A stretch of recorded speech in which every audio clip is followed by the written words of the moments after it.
I called it rejecting Vichy Democrats and MAGA Nazis. And you might think, Waj, that's a little too much on the nose. You're being unfair. As opposed to what I think is on the Republican agenda, which I think is evil. I don't know any other word to describe someone like Stephen Miller or describe this process that Trump is going through, pardoning these January 6th deniers or election deniers and January 6th. If I ran the Democratic Party, I would say, look, we're right, they're wrong. Chant it every day.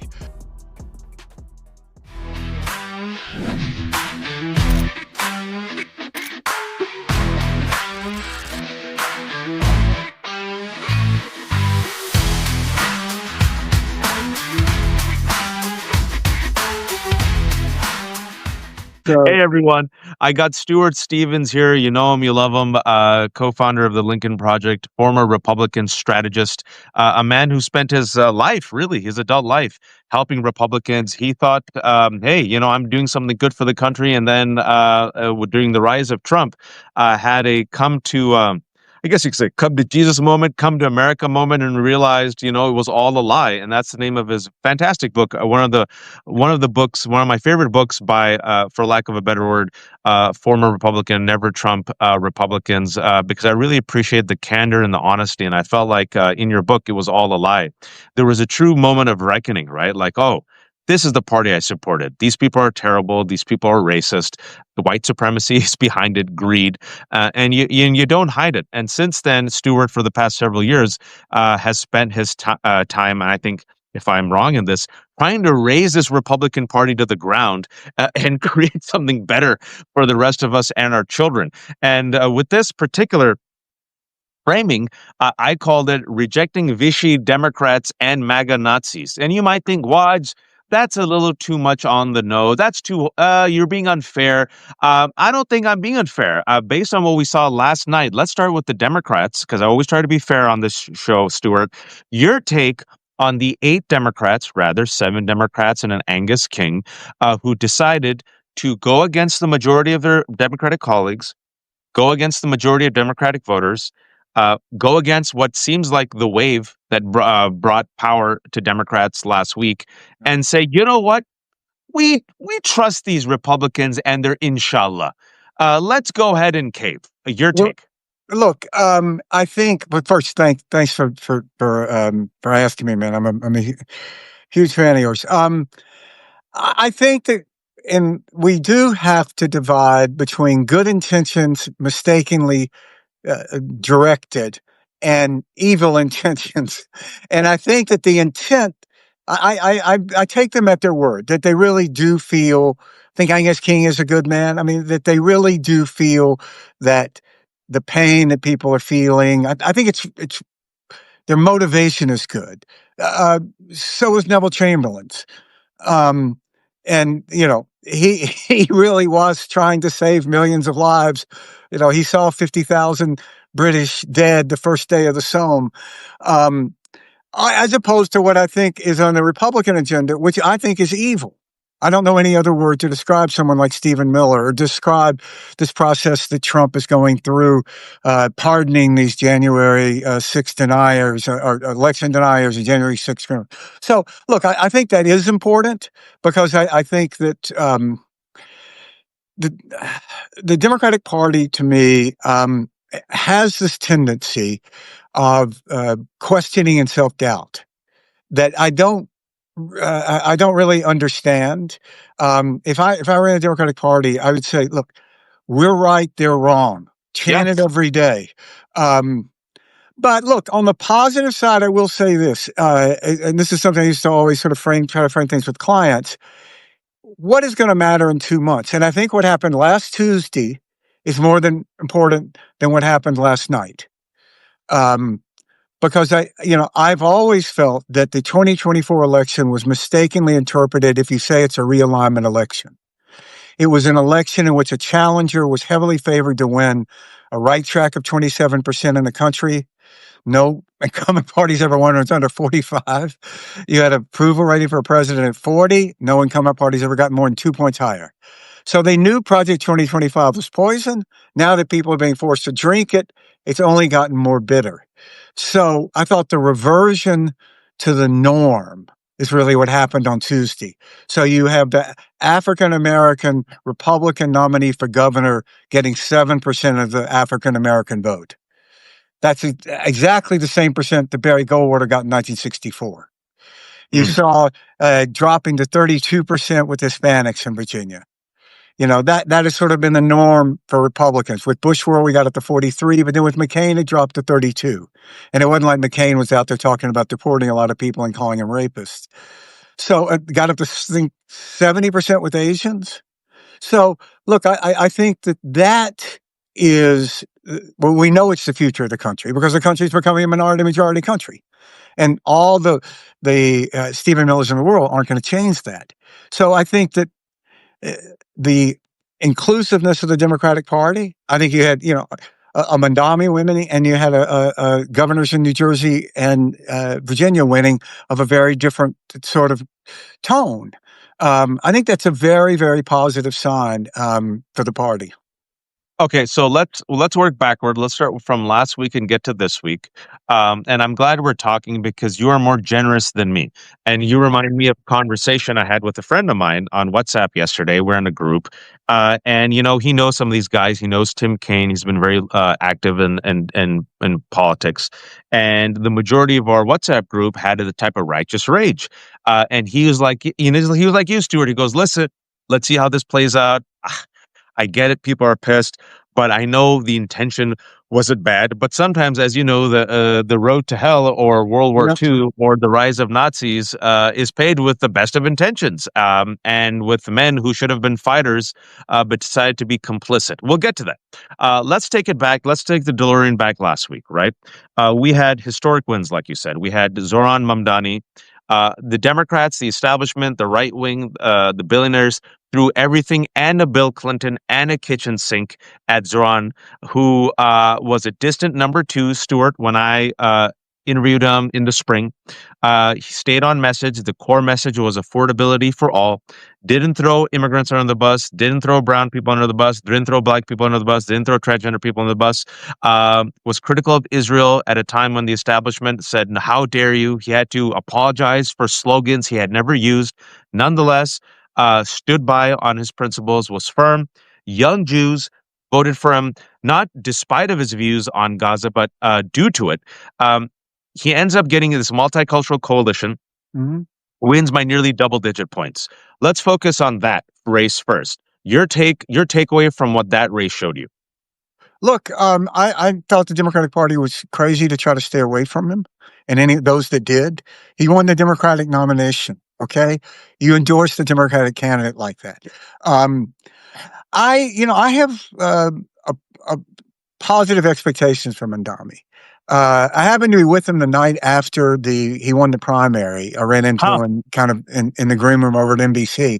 Now, in my experience, the night after you win a big upset victory, it's, you're usually in a pretty good mood and you're at your best. But I was really struck by how charismatic he was. He was funny. He was a big guy, which is I didn't realize. And he had a certain it factor. And what I think about him is, you know, say what you will about Bernie Sanders. He's a guy who doesn't care if he's liked or not. And I've known Bernie here in Vermont, since I was at Middlebury College and he was running for mayor. Um, Mandami, I think, wants to be liked. And Mm. I think that is a positive characteristic of his that will serve him well. I think if he goes and does stuff that proves to be very unpopular, he's not going to be ideologically pure about it and say, well, I was right. You people are just wrong and are going to come around to it. I think he'll adjust.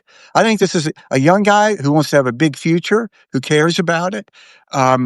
So, look, just think about it. Republican Party is going insane over a guy that's talking about maybe 5 city-owned grocery stores, while the Republican Party is nationalizing Intel. So I mean, And then and Donald Trump last week to what company was it? A Denmark company is like, shouldn't we can we have a control of Novotel? And I think that's what caused the guy to pass out. He's like, sir, we're a foreign company. Yeah. So I mean the projection of it all, right? Because they're freaking out. And you know what I like about Mamdani? He goes, well, if billionaires could sit there and just dream about, oh, I don't know, eugenics and techno-fascism and terraforming Mars and making Trump into a trillionaire, why can't we dream about free buses? And why can't we try it out? And if it works, great. Yeah. If it doesn't, we'll do something else. And I feel like the message of affordability and going against the oligarchy, to me, the fact that he won by nearly double-digit points, the fact that the entirety of the establishment went after him and people said, nah, the fact that 2 million people came out shows Stuart, the pulse of the nation. Nation changes. I'm a bit old enough. I'm 45. I've seen the nation change, and you have to read the nation, meet them where they are. There's a righteous rage. There's a restlessness that I think the Democratic Party. Let's stick with the Democrats for a second. The leadership hasn't acknowledged. And I think, to give Donald Trump credit, which I hate doing, this has been around for 10 years now, Stuart. Like Donald Trump won because he promised, it was all bullshit, but he promised to be an outsider. He's the consummate insider. Again, bullshit. But he said, I'm an outsider. I'm not like these politicians. I'm not in DC. And that's why you should vote for me, because I don't suck up to these people. I'm going to drain the swamp. And I remember the people who voted for him said, yeah, he's going to bulldoze these corrupt institutions, and even use those words. I'm going to be a bulldozer. And people said, okay. And the people who voted for Donald Trump were also supporting Bernie Sanders for that exact reason. Kind of an outsider who's promising something different. This has been the story for 10 years to me, Stuart. A type of anti-establishment, anti-institution outsider wing that comes in and cleans up shop. And then you see the type of political malpractice, in my opinion, from Democratic leadership. Your guy is ascendant. Your guy's tapped into something. I haven't seen Democrats this excited since AOC and Obama. Yeah. And you will then throw everything for a disgraced alleged sex predator Cuomo. And even now, Stuart, when Chuck Schumer was asked, do you endorse Mamdani? He still said no. As a person who will diagnose political malpractice, where do you rank this on a 0 to 10? I would bet you a lot of money if when the Mamdani campaign was polling every night at the last couple of weeks of the campaign, they were behind. I would bet anything. The day they went ahead in the primary is the day that Bill Clinton endorsed Cuomo. It was like Tyrannosaurus Rex endorsing a pterodactyl. I mean, these are two dinosaurs. I think people looked at that combination and just like wanted to throw up. One of the things I liked about Mamdani is a lot of people thought that Cuomo couldn't be beaten until they didn't run, which curiously is what happened with Bill Clinton. And, you go back to 1991 when George Bush had favorabilities up in the high 80s, almost 90% favorability. A lot of Democrats said they weren't going to run. Bill Clinton said, well, I'm going to run. And he ended up winning. And I think the same thing happened about Mamdani. And I like that because it shows somebody that's running because they want to win, not because they're afraid of anybody, not because they're gaming the system, the timing, and you're not afraid of losing. And I think, those are admirable qualities in life and in politicians. So look, the other thing, I just think you have to look at the totality of Tuesday also. So you also had winning in New Jersey and in Virginia. And look, I worked for Chris Christie when he got elected governor of New Jersey twice, right? New Jersey is a pretty conservative state. Yeah. I mean, there's a lot of very, very blue collar sort of voters that you need to connect with. And it wasn't just that she won in a rout. And she wasn't running against a nutbag who didn't have any money. I mean, that was a serious campaign. Somebody who, not a crazy person. And she won in a rout. Double, folks, 12 points. And I remember that's a lot of people. 2 days before the election, when it comes to the media framing, it was like, oh, it's a tight race. Black voters are going to abandon Cheryl. She won black voters by 90%, 90 to 9%, 90 literally to 9, not 99, 90 to 9.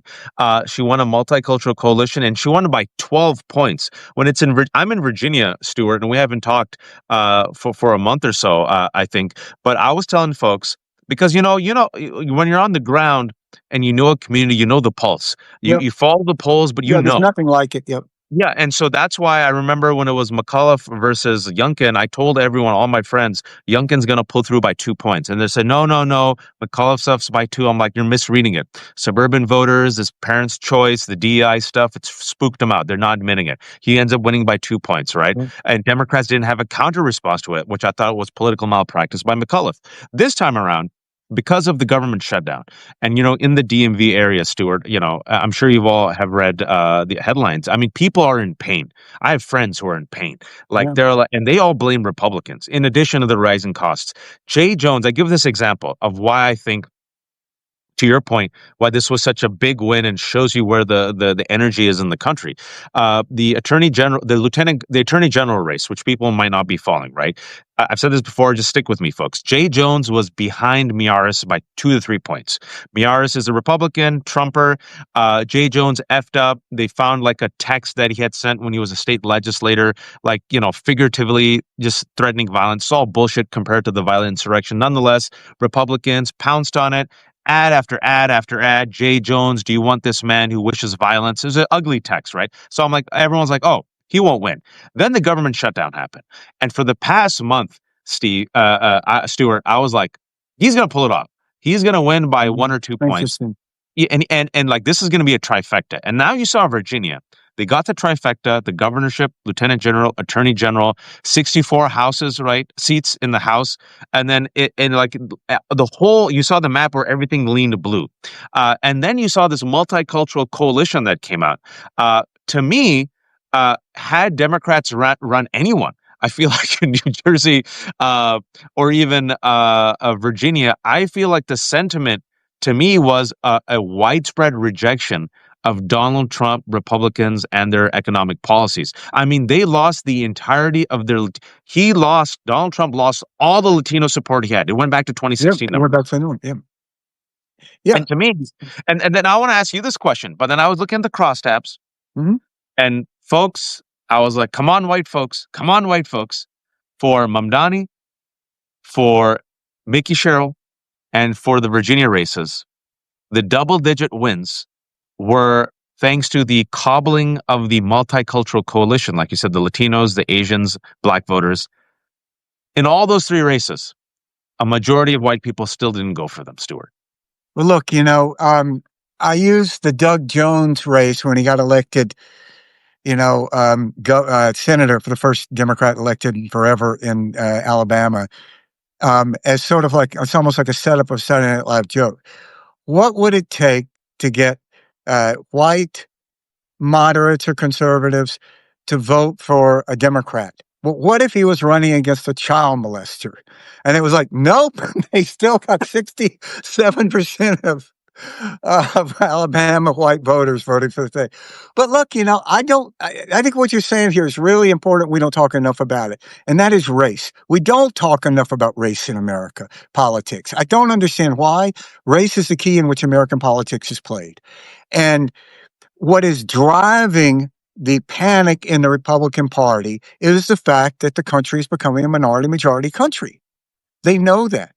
And the party had two possible paths. One, to say, we have failed at appealing to these voters. We need to change. We need to find out whatever it is that we're not doing right and grow in that direction. Which I will say, this is something that George Bush in Compassionate Conservatism was at least an attempt to do. Though with 9/11, that whole agenda never really got developed. But remember in 2005, the chairman of the party, Ken Melman, went before the NAACP and apologized for the Southern strategy. So, I mean, I think that acknowledging that, like you were talking about, myself, I think the first step to, it's like, okay, we were wrong. We shouldn't have done this. And then does it make a difference? I think it does. So, but the party went in the other direction and decided to narrow its race. So, since to go to the title of our little episode here, you're sitting around in J.D. Vance's office. You're a staffer for him. Some youngish people, not kids, who are elected officials and Republican operatives, have a like pro-Nazi little love fest going on here on text. And J.D. Vance, the Vice President of the United States, goes, I'm going to defend that. Yep. Like, what do you say to him? Like, look, boss, I don't think defending the Nazis is super. But why did he do it? Because the Republican Party has really become an extremist movement. And what Yeah. do we know about extremist movements? Purity tests are increasingly important. And you have to demand more transgressive behavior uh, just to get attention. So, no, J.D. Vance is sitting there, no enemies to my right. That means I defend Nazis? Not a problem. I'll be your guy. Um, and I think it just shows the complete moral bankruptcy of the party. And that is not where the country is. I mean, I don't care if you're running for a supervisor in the reddest county in Mississippi. You don't go out there and defend Nazis. It's like not a good thing. It's just like there's not a constituency for that except this crazy little world inside the Republican Party. Yeah, and when I said, the framing is no to Vichy Democrats and MAGA Nazis, I wasn't being tongue in cheek, folks. Stuart's right, and I know there's a lot so people forget. But just a couple of weeks ago, oh, Jen's joined. Hi, Jen, fantastic whistleblower on ICE. We've had her on our show twice before. I'm going to invite you back, Jen, next week. But people speaking about ICE.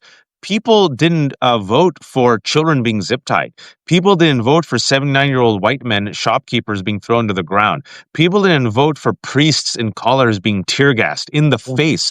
People didn't vote for their communities being terrorized with masked armed agents who walk around like the Gestapo. And speaking about Nazis, without hyperbole, what Stuart was referring to was the Politico article that came out last month that had 2,900 pages of Telegram texts between young Republican leaders in their 30s and late 20s, including Yes. state legislators, these kids that J.D. Vance talked about, saying things like the following: I love Hitler. Rape is epic. 1488, which is, folks, 1488 is used by white supremacists. It's their slogan. Imagining torture, violence against the rest of us, throwing us in the gas chamber. And another reason why Jay Jones was helped and beat Miaris, even though he's behind by 2 or 3 points, is people are like, I just saw Republicans spend a month doing ads condemning Jay Jones for the stupid, violent text that he did as a state legislator. But then the vice president is perfectly fine with young Republican leaders throwing the rest of us in gas chambers.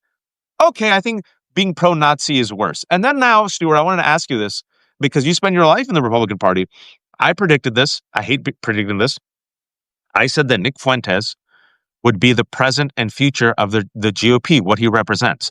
And I keep the receipts. And I remember 2.5 years ago, Donald Trump dined with Nick Fuentes and post-anti-Semitic Kanye West. I've been asking for 2.5 years for reporters to ask Donald Trump, do you condemn Nick Fuentes? I think he was asked once. He said, Nick, huh? Who? I don't know who that was. What? Just like he did with CZ, who he pardoned. Huh? CZ, my business partner? Huh? Money laundering? What? I don't know. And then Marjorie Taylor Greene has supported Nick Fuentes. And now you see Tucker Carlson supporting Nick Fuentes. Talk to us about the Nick Fuentes civil war that has ignited with the conservative movement, Kevin Roberts, and the Heritage Foundation. Yeah, look, I think this is really interesting. The Heritage Foundation has been corrupt for a long time. And the dirty little secret inside the Republican Party that I was part of, we really didn't care what the Heritage Foundation was saying. It was Mm. not some great engine of ideas. It was really a fundraising mechanism that hired a bunch of people that paid themselves a lot of money, but we didn't really pay attention to it. But you look at where the party chose to go, it's only going to accelerate that route.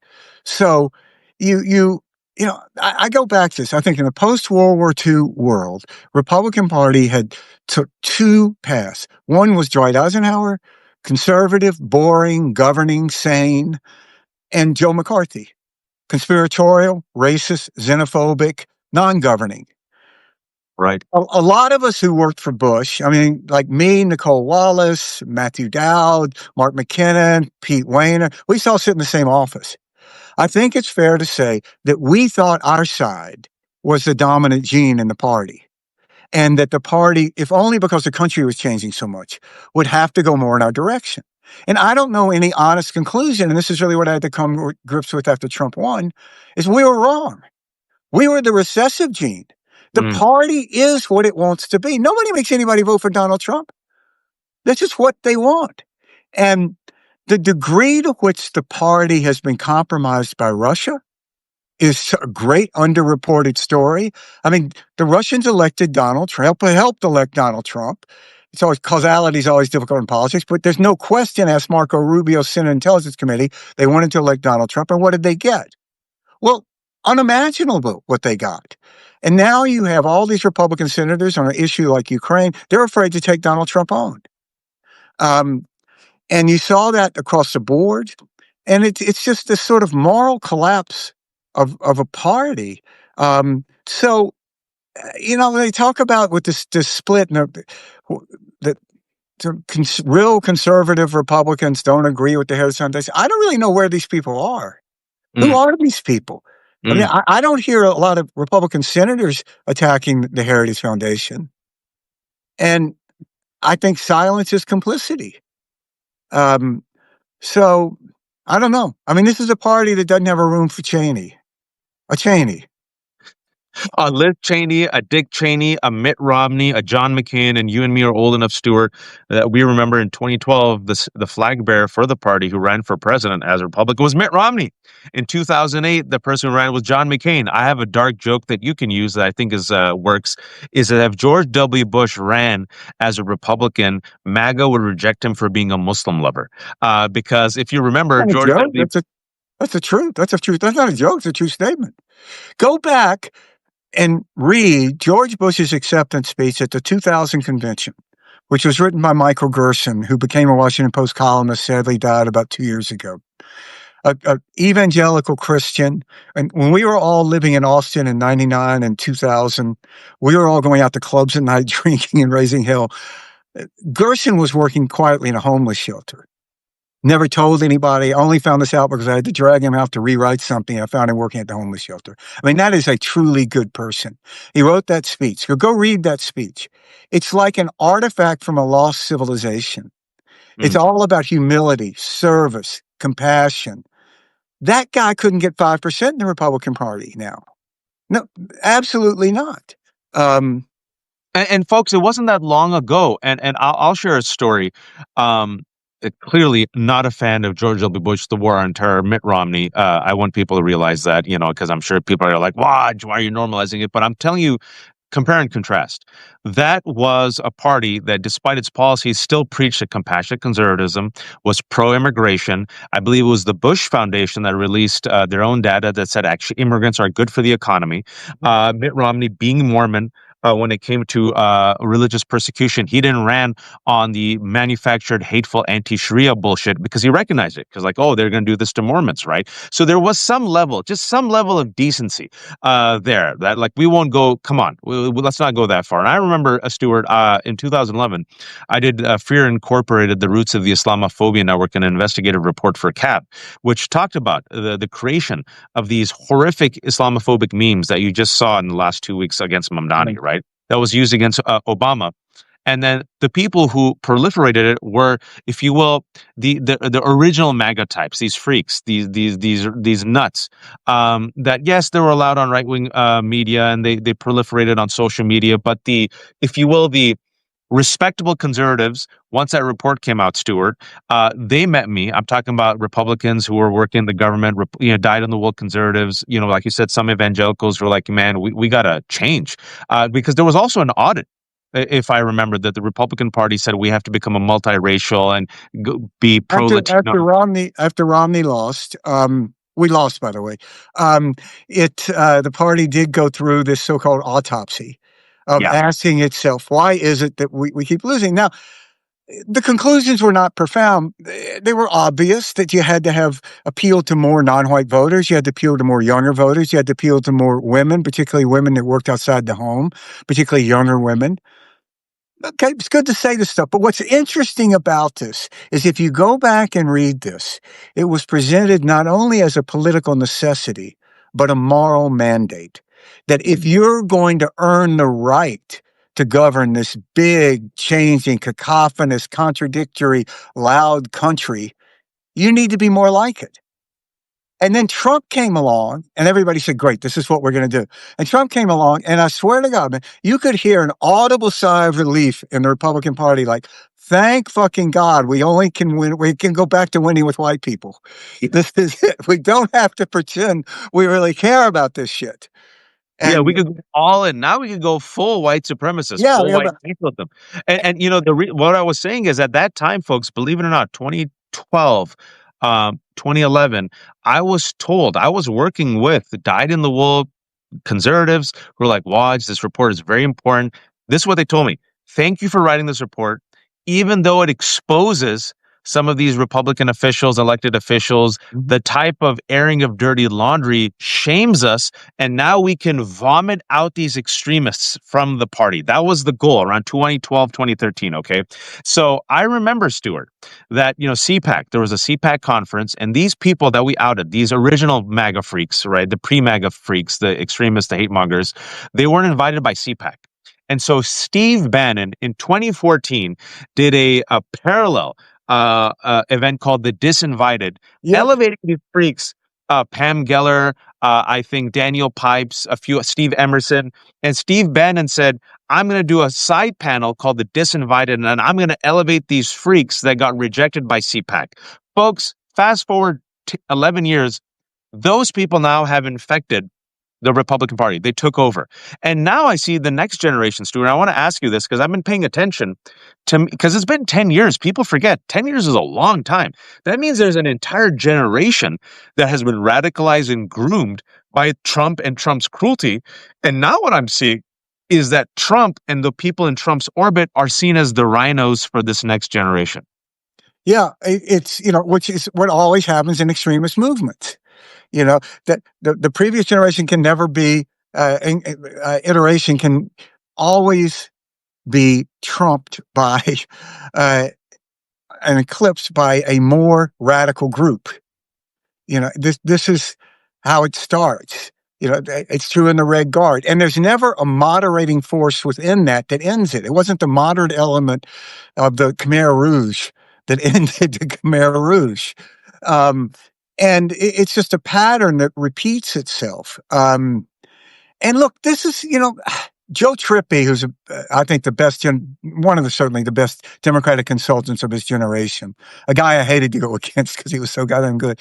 But, you know, when we used to do campaigns against each other, we look back at it and laugh about what we were doing attack ads about. It was about the capital gains tax. Like, well, one person wants it at 32%, and one person wants, we wanted it at 28%. And, you know, those are quaint issues compared to what is happening now. And there is no party called Republicans that really is a pro-democracy party now. Right. And we just have to admit that you have to beat these people because pain is the only teacher in politics. And if you have enough people who will start to lose and realize they are losing, they can't lose with Trumpism, it'll change.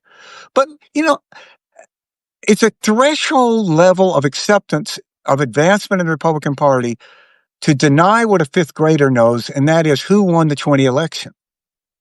And when you demand that level of humiliation and subservience, you know, I wrote a piece about this, and I'm something I've thought about a lot. How is it that we ended up like this in the Republican Party? And I think it's something we did over decades, that we devised a system that rewarded compliance, Yep. that rewarded going along, that rewarded waiting your turn, that if you were a true outsider, you were punished, you couldn't really advance. So you do that, you know, decade after decade, what happens? You kind of end up with this genetic experiment of a group of politicians who've risen to the top who are really compliant. So, you know, I think about, you know, getting elected to the Senate is it's a pain in the ass. I mean, you have to go through all this humiliating stuff. You have to raise all this money. You know, you have to, you know, talk to all these people you don't want to talk to. So you finally get elected to the United States Senator as a Republican to do what? Whatever Donald Trump tells you? Really? That was worth all the bullshit? You know, all the early morning, late nights, all the humiliating phone calls begging for money to do whatever Donald Trump wants? And I just find it just so dispiriting. And I, as critical as you are of the Democrats, I am more critical of these Republicans because they are the heirs to the greatest generation, and they have abandoned that legacy. And I think it's just utterly shameful.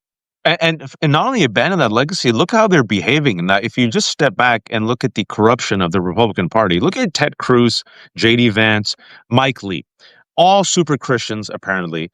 Look how they spend most of their time, Stuart, essentially being trolls online. The victories are measured by how they shitpost against us. I mean, look at JD Vance. I don't know if you saw this, but and you probably did because you're a masochist like me and you follow these freak shows. JD Vance on Halloween, did the meme, man. He did the meme, and as a result of him doing the meme and behaving like the punchline, how South Park made fun of him, all of these Republicans, and I'm not just talking about like Republican trolls or Nazi bots or Russian bots. I'm talking about like actual like elected officials like JD Vance is the man. He's the king. This is awesome. I'm like, really? This is what we expect from our vice president. This is what makes us awesome as there's friggin' lines around food banks, as people can't afford meat, as people are terrified about their flat wage, as people are wondering why Elon Musk might be a trillionaire, as people are wondering about like their healthcare premiums going up. This is a party of 4chan trolls. It's a party of like just shit talkers and accelerationists. I don't understand something very basic here, and that is, how is it that we have this lunatic as president who's appointing these Russian stooges, drunks, conspiracy nuts, quacks across the government, and we're having a national discussion about what's wrong with the Democratic Party? Like, how did this happen? How did the media allow this to happen? You lost an election. Okay, that happens. Actually, in a democracy, somebody does have to lose. It's not a bad thing you lost an election. And because you lost it doesn't mean you were wrong.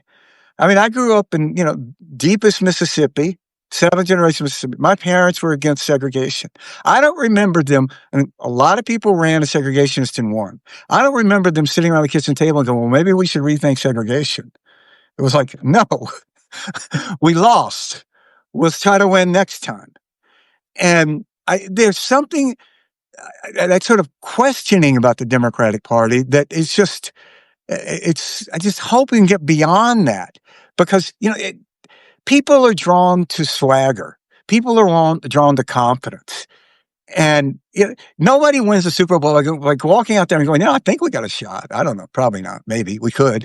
It's like, no, this is ours. We deserve this. We're going to take it. And that's what Democrats need to do. Not that I could be who am I to tell Democrats what to do, but I think that they are the majority of the country. This country, and that is what you saw in this last election.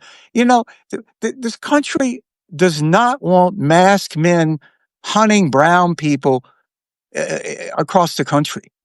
This is not what we want, and it's sick.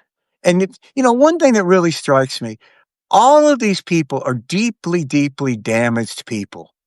That's right. J.D. Vance, Stephen Miller, Steve Bannon. These are all just weirdos, freaks, horrible people. And you can look at somebody like J.D. Vance and go, well, he had this, unfortunate background. Well, we know a lot of people had unfortunate backgrounds that didn't become monsters and overcame it. And there's a lot of acting out personal pathology in the public sphere. Absolutely. That's just a sick way to go about governing. And I've noticed this for a while. It's these unchecked pathologies, the daddy issues, the mommy issues, not all of them, but it goes Elon Musk, daddy issues, Peter Thiel, parent issues, Joe Rogan, daddy issues, Tony Hinchcliffe, daddy issues, Donald Trump, daddy issues, Stephen Miller, I think got rejected by a Latina and then decided to become a white nationalist, Pete Hegseth, I mean, just a manic F up. I'm sure you know a lot more than I do. Clearly, these are, that famous saying that now Gen Z says all the time, if only men would get therapy. They're playing out their pathologies, their grievances, their rage in real time with power and politics that terrorize the rest of us. And this is where I get to shit on the Democrats, Stuart, is with this righteous rage. You're seeing a righteous rage build up in the country. People are sick and tired of the status quo. What do they want? Fighters. They just want fighters. Give me a sincere, authentic person who will fight. And I'm glad you used a sports analogy. You and I watch sports. You saw your Giants literally squander away yet another victory. Now they And fired the coach today, right? yeah, I'm sorry, New York Giants fans. I was like, oh, they got this. And then I got a message from Stuart. I'm like, oh, of course they effed it up. Of course, my Niners at least are injured, so I knew they were going to get shellacked, right? But let's give a sports analogy. My Niners completely injured. Just go and fight. I know you're going to get your ass kicked by the Rams. I just want you to fight. Just fight, damn it. Right? Show fight until the end. Even if you're down 2 touchdowns, just fight. That's what people respect. So they want fighters. They want fighters willing to stand up against this extremely unpopular, racist, criminal regime, which now has an approval. I wouldn't be surprised, Stuart, if this approval rating dips down to 35. He's at 37 right now. It's only been a year. Folks, to have an approval rating of 37 in your honeymoon year, it's an abomination, right? Have some courage, have some guts. Don't throw the base under the bus, right? Going back to your point, you only lost by 1.4 points. There was no mandate. Donald Trump's never crossed 50. And all the Latino voters gone because he overreached. Asian voters gone. Young voters gone, right? So what Gavin Newsom did originally, Right. keep receipts. Let me do a podcast. I'm going to invite Steve Bannon and I'm going to invite Charlie Kirk. And I'm going to agree with him. Right? That's what he did, folks. Let me find the young Joe Rogan and spend $20 million. Oh, the universe gave us Mamdani. Let's kick him in the balls and support Cuomo instead, right? And so what happened yesterday, and I think just to show you from a Democratic point of view or progressive point of view, why people are so pissed, is you fought for 40 days. Yeah. Donald Trump is back in the corner. You see Marjorie Taylor Greene singing a different tune because she sees where the wind is blowing. She's blaming Mike Johnson for shutting down the government, right? You see the approval readings coming down. You see Jay Jones beating Miyares. You see a double-digit victory. And you have him on the ropes. Even Donald Trump is fuming. You want to get a guarantee that the Obama subsidies will be extended. That's the reason why you've done this, okay? Get something in writing. And these 8 Democrats, maybe they have the best intentions, but as we know, sometimes the road to hell and punching yourself in the face is paved with best intentions. They went against the party, they went against the base, and they caved. And now Republicans are like, yeah, inshallah, we'll vote on it. And I want to read you this from the alleged centrist, Governor-elect Mickey Sherrill. This was her quote, Stuart, just to show you where I think the Democrats are. I think she sees the tea leaves also. Quote, I ran for office to deliver for New Jerseyans, even in the face of Washington leadership that keeps failing people. And last week, we won with a broad coalition after laying out a plan that takes bold action on costs, despite political pressure and people saying it couldn't be done. Voters made it clear the American people want leadership with a backbone. And at a critical moment, when they need leaders to stay strong under pressure, the Senate is on the brink of caving on a bill that the American people can't afford. They caved. Quote, make no mistake, if this deal passes, it will lead to New Jerseyans paying far more for their health care when they already are paying more and more for everything. Making this deal is malpractice. We have more than 9 million people in New Jersey who are counting on us to fight for them. And instead, Washington is putting them in harm's way. Not on my watch. End quote. Stuart, your response. Yeah, listen, God love her. I mean, we used to say in politics, there's nothing in the middle of the road except yellow lawns and dead armadillos. And that you in politics, you have to be willing to dig the ditch you're going to die in. You have to say, look, this is right, and I'm for it. And if it means we're going to lose, we're going to lose. But I think we're going to win. And the people are drawn to conviction. I mean, I look at these AOC Bernie rallies they were having, and there are a lot of people there that don't agree with them on everything. But it's just the idea that they're fighting. That's And right. it goes back to, one of Bill Clinton's maxim was strong and wrong will always beat weak and right. And he got it. And it's true. And, this idea that the Democratic Party went and held 200 plus focus groups with young men, you don't go to a focus group to remind you of your deeply held beliefs. I mean, it's like commissioning focus groups. Why do men go to strip clubs? I don't know. I think we know, guys. I don't think we need to really think too hard It's about for this. the ambiance, Stuart. Yes, it's the buffet. Um, I saw The Sopranos. They love the food Yeah. at the Bada Bing. Man, look, I think you just have to be out there. I mean, I admire the hell out of you and these others for holding, the party accountable, which is something Republicans we never did, and demand more. But I love that quote. The quote: "Strong and wrong beats weak and right." It's unfortunate, but Clinton was spot on, and the polls show, Stuart, I'm sure you've read this, that the American people view Democrats as weak and deer in headlights when they're asked to compare.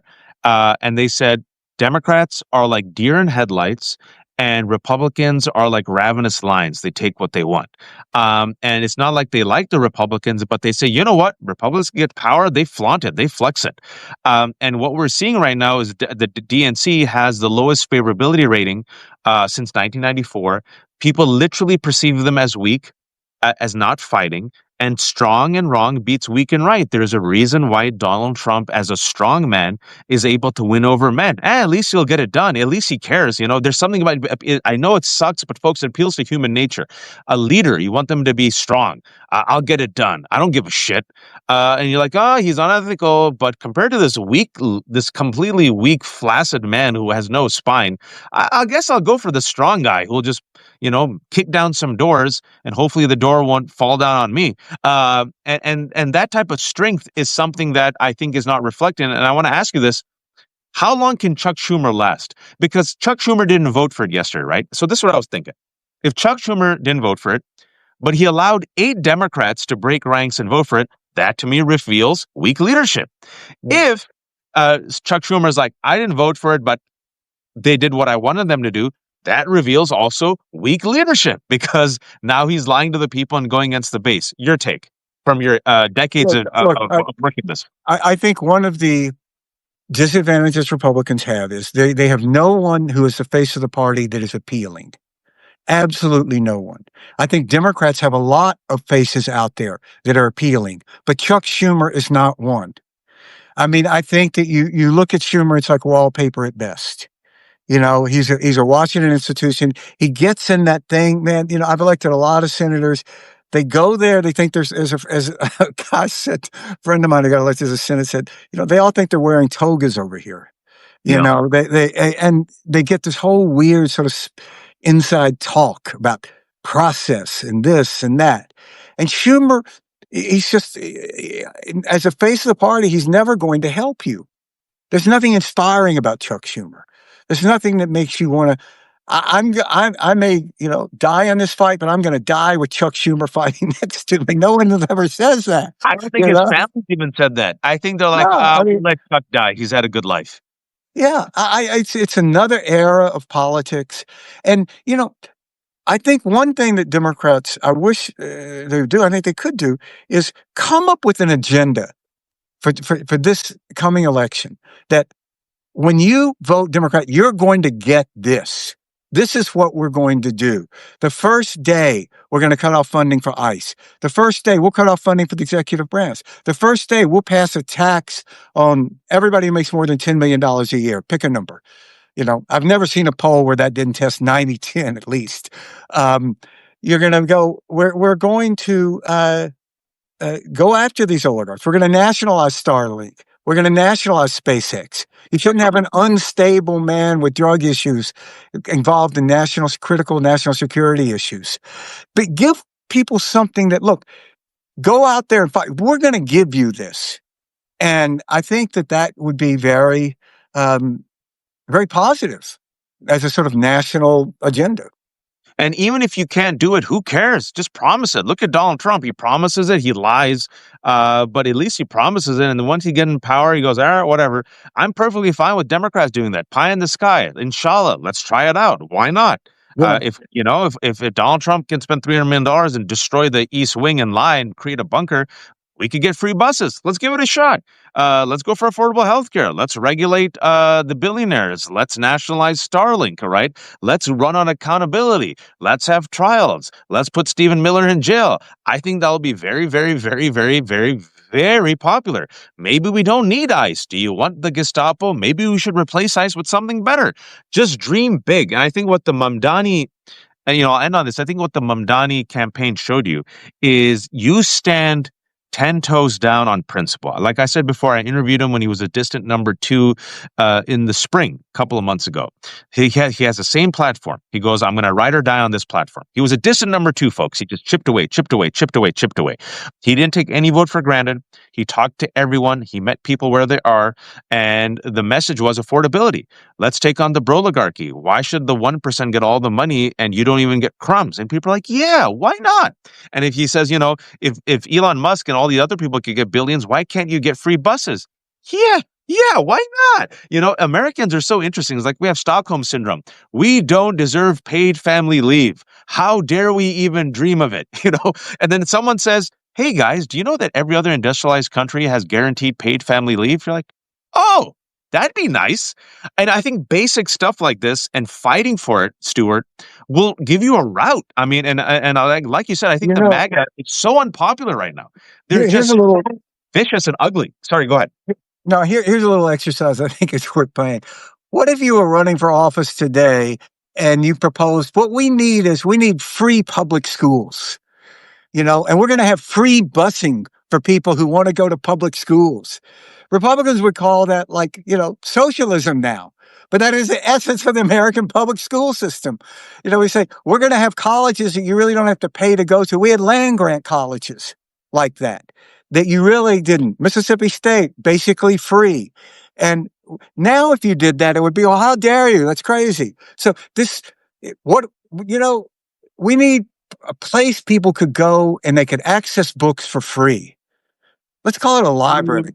And they would hate that. They go, no, you can't do that. You're gonna destroy the book industry. We can't give these books away for free. So there's certain things that were a given in the American social contract that we decided we were going to be this, that the Republicans have lost faith with. And, just lost you there. Hope you come back. Yeah. The irony of this is the states that are most dependent upon federal aid are these southern red states. Right. If they're the ultimate welfare states. A state like Mississippi gets 40% of its budget from the federal government. And so the extending that. Okay, we have public schools. Okay, so what else is going to be next? All right, we'll have free buses in New York. Why is that such a radical idea? I'm with you. I don't understand it. And you also have to, Stuart, you and I are old enough that what's considered extreme isn't if it is normalized, right? Marriage equality you and I have lived a life where if someone told us in the 90s men would be married to each other, we're like, get the out of here. What are you talking about? 2008, every presidential candidate, Democrat and Republican, was against same-sex marriage. And then what happened in 2012? Tell them what happened in 2012. Well, Barack Obama came out for it. And, now you have to lead. You don't even talk about it. Though I will say, just as an aside, I think a lot of the obsession that Republicans have about trans is the fact that they never really accepted same-sex marriage. Absolutely. And this is you just sort of shut up about it because it was a losing issue. So now trans, you come along and it gives you a way to sort of express that anger. It gets you a chance to relitigate the loss on marriage equality, which is, but what I'm saying is what's considered, everything was considered extreme. Living wage was considered extreme, folks. Medicare for all was considered extreme. Interracial marriage was considered extreme. Medicare was considered extreme. I mean, Ronald Reagan in part rose to prominence campaigning nationally against Medicare. Now, and so you need a leader's job is not just to even imagine a better future, but then connect the dots, right? And then if you champion it, folks, you see change. I want to leave on two examples where people might think I'm crazy on this. Democrats threw undocumented immigrants under the bus for the first couple of months of this administration. Go back and look. They were timid, they were quiet, they focus grouped the shit out of it, right? Donald Trump literally abducted nearly 230 people, brown men, including Kilmar Abrego Garcia Stewart, and sent them to die in a foreign prison in El Salvador. Chris Van Hollen was the only senator who morally said, you know what, Kilmar Abrego Garcia is a constituent of mine. I'm going to fly over. That was risky, folks. He was the only one. No one else joined him. He flew over to El Salvador, said, I will stay as long as it takes to get proof of life. He got, within 2-3 days, he got proof of life of Kilmar Abrego Garcia. The Trump administration Folks, they smeared this poor man. They did everything in their power. Instead of simply saying, we made a mistake, the decent thing, or throwing some ICE agent under the bus, they're so cruel that they kept lying about this man, right? What happened? As a result of campaigning and messaging on this, right? Kilmar Abrego Garcia became a political albatross for Donald Trump. I remember, Stuart, a week later, he was -19 on Kilmar Abrego Garcia. So that put the pressure on them. It put the pressure. Just shows you what happens when someone messages and fights. And then something that was a political liability then became a political strength for Democrats, right? Just something I want people to think of and remember, even what happened with Jimmy Kimmel. People fought back. Within a week, Jimmy Kimmel's reinstated. So you need leaders to fight, to imagine, to message, and in the short run, Stuart, maybe push it a bit uphill and then get to the point where then the energy and momentum just pushes itself. But you need fighters, right? And going back to your point, ethical, moral. What do you stand for? And be for big stuff. I think that don't. If you read Timothy Snyder's on tyranny, one of the first rule is do not obey in advance. Yes, and that is really saying it is an autocrat's stock and trade to reduce hope, to try to make people believe that it's not possible, that they'll be defeated, that it's not possible to have this stuff. And look, that's the civil rights movement. I have a dream. It is the idea that you have to have these big ideas that are worth fighting for. And I just don't know. If somebody held a gun to my head and said, "What does it mean to be a conservative in America today?" I'd say, "Shoot me." I have no idea. Hate mongers. There's no. Say what you will about Elizabeth Warren. She has a theory of government. Maybe you disagree, but you can talk to her and she'll defend it. She's like brilliant. And you can have a discussion. You can't have that with a J.D. Vance or anybody with any integrity in the Republican Party because we're the pro-tariff party. We're the pro-Putin party. We're the nationalized intel party. We're the complete corruption party now. And, we've gone from an environment in which Donald Trump repeatedly in 15 and 16 had the promise to release his tax returns to now it's not even talked about. Nope. And, and I just literally I hope Democrats are thinking about, and someone should come forward, what is the mechanism that is going to be put in place to hold these people accountable? You need to have a mechanism to go back and look at the Doge outrages. These were criminals. They broke laws. Elon Musk broke laws. All these punks they put in there, they broke laws. Go after these ICE agents. Because you're a law enforcement official does not mean that you are not answerable to the law. There's a lot of policemen and women in jail. Serpico, there's a lot of, the idea you have a badge doesn't mean that you're never going to be held accountable. It's the essence of it. And so what is this going to be? You need something that is going to be sort of a truth and reconciliation after this. Absolutely. And don't be afraid of it. And that's the problem we had with Merrick Garland. We never went through that process. So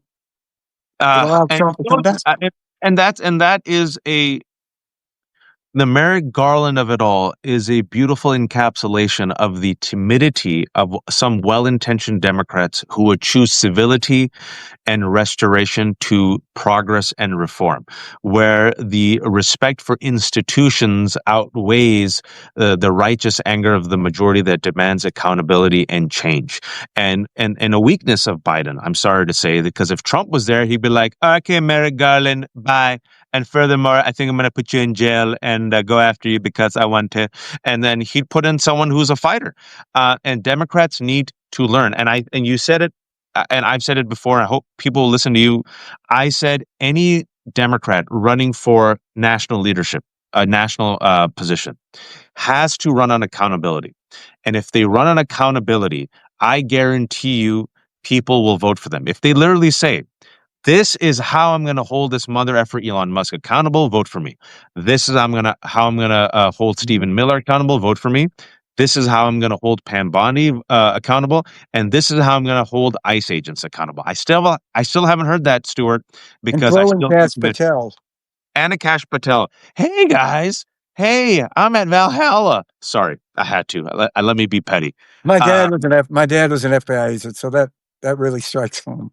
yeah. He's terrible. Oh, by the way, folks, for those who don't know, Cash Patel has reportedly taken several trips on a $60 million jet, wasting taxpayer dollars to go visit his honeypot girlfriend, not just The one. last count I saw was 7. Yeah, there you go. There you go. So why? Who authorized it? How will he pay us back? Christy Nome, why did you get a $172 million private jet so you can fly around with your lover, 2 of Corey them. Lewandowski? Two 2, private 2. million. I want someone to run on accountability, damn it, Stuart. And I think there's a righteous rage. I think the one who does it will really get. I think the person who says, I'm going to take you on, Stephen Miller, and I'm going to friggin' try you and I'm going to investigate you because I think you engage in war crimes and I think you friggin' terrorize people, kidnap them. And I want accountability for the 170 plus citizens who got deported. Anyway, who am I? I'm nobody. No one listens to me, but maybe they'll listen to you, Stuart. Stuart, before I let you go, shamelessly promote yourself. Oh, look, I am with the Lincoln Project, which I hope people will consider supporting. Super PAC, which is all donor driven, and a Substack called Lincoln Square, which, I mean, as you wake up every day living this, no one is going to save us but ourselves. There's not a billionaire that's going to come in there. Though, as we always say, if one wants to come, we're great. We're open. Like, call us. We'll be like, talk about it. But it's up to each of us. And we're in a world in which the complete media models are falling apart, financially and otherwise. So support people you like on Substack. Subscribe. Pay for it. And folks, there's 2,500 people watching this, which is fantastic. So the people who joined us late, I've been talking to Stuart, and we've been talking about last week's election, the blue tsunami, the righteous rage that many Democrats are feeling after they think that 8 Democrats caved, what the Republican Party has become, how it will further devolve, and our humble recommendations for Democrats or anyone who wants to galvanize on this, the rage and the energy of the people on what they should run for. And we also did a nice little DeLorean trip. We even did some old school references to Reagan, George W. Bush. I think even a McCarthy was thrown in there, and a Bill Clinton. This will be up on our Substack, the Lincoln Square Substack, and the Left Hook. Everything here is without paywall because I'm a terrible capitalist. If you have some money, go give it to Stuart in Lincoln Square, buy his book. If you have a few dollars left over, I have like 800 kids and 3 cats. Maybe you can help me feed one child. This is the Left Hook. I'm with Stuart. Folks, be kind, be informed. This is a long walk. We need to be joyful warriors. Do not obey in advance. Do not both sides on fascism or genocide. Fight back,